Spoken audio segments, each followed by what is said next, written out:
आपको केवल भगवत चर्चा करनी है।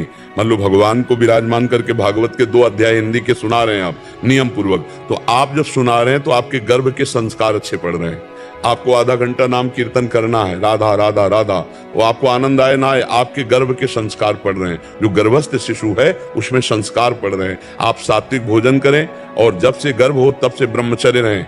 जब तक संतान न हो जाए तब तक ये सहवास न करें। ये जो मूर्खता की जाती है ना, ये संतान के ऊपर बहुत बड़ा हानिकारक दोष है।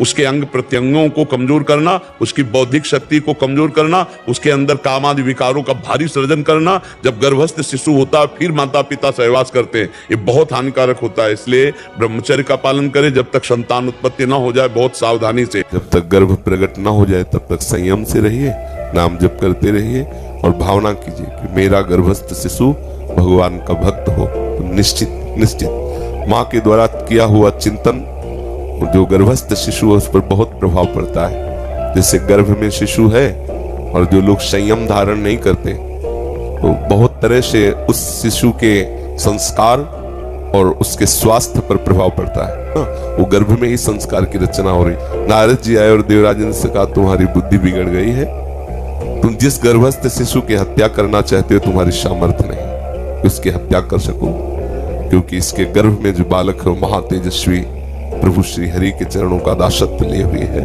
तुम्हारी सामर्थ्य नहीं कि उसके तेज के सामने तुम टिक सको, इसलिए इसे छोड़ दो। नारद जी कयाधु जी को देवराज इंद्र से मुक्त कराकर अपने आश्रम में ले गए और उसी दिन से भगवान नाम कीर्तन, भगवत कथा, भगवत भक्ति का ऐसा संस्कार दिया कि सब जानते हैं। भक्तराज प्रहलाद जी कहे गए भक्तराज, और वो अपने मित्रों से बताते हैं कि ये जो हमारे महामहिमा में निर्भयता, निशोक, निश्चिंत लक्षण देख रहे हो हमारे गुरु के द्वारा प्रदत्त है। तो उनका गुरु तो हमने संडामर्क को ही देखा उपदेश देते हुए, आपका और कौन गुरु? उनका नारद जी। कब मिले? बोले गर्भ में जब माँ के थे तब उपदेश किया। मतलब गर्भस्थ शिशु पर बाहरी जो हमारा संस्कार है वो प्रभाव डालता है। हम क्या बोल रहे हैं, क्या देख रहे हैं, क्या सुन रहे हैं, क्या पढ़ रहे हैं, तो उसका प्रभाव पड़ता है। देखो श्री अर्जुन जी ने गर्भ में विराजमान अभिमन्यु जी थे सुभद्रा के, और उपदेश किया चक्रव्यूह तोड़ने का। तो 6 द्वार तोड़ने तक तो जगती रही, 7वें में सो गए। तो गर्भस्थ शिशु अभिमन्यु 6 द्वार तोड़ने की कला मां के गर्भ से ही सीख गए थे, 7वां नहीं सीख पाए थे। तो इन शास्त्र के प्रमाणों से ऐसा अनुभव होता है कि गर्भस्थ शिशु को आप संस्कार उत्तम से उत्तम और नीच से नीच दे सकते हैं।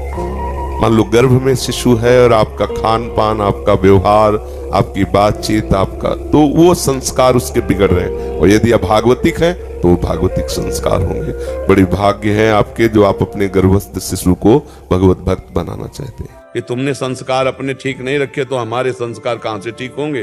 और वही फिर माता पिता को घर से निकालते, नाना प्रकार के त्रास देते। नहीं तो सात्विक जीवन जिया जाए तो बहुत सुंदर संतान होंगे जो आपको भगवान के समान मानकर पूजेंगे। माता पिता को भगवत मात्र देवो भव पितृ देवो।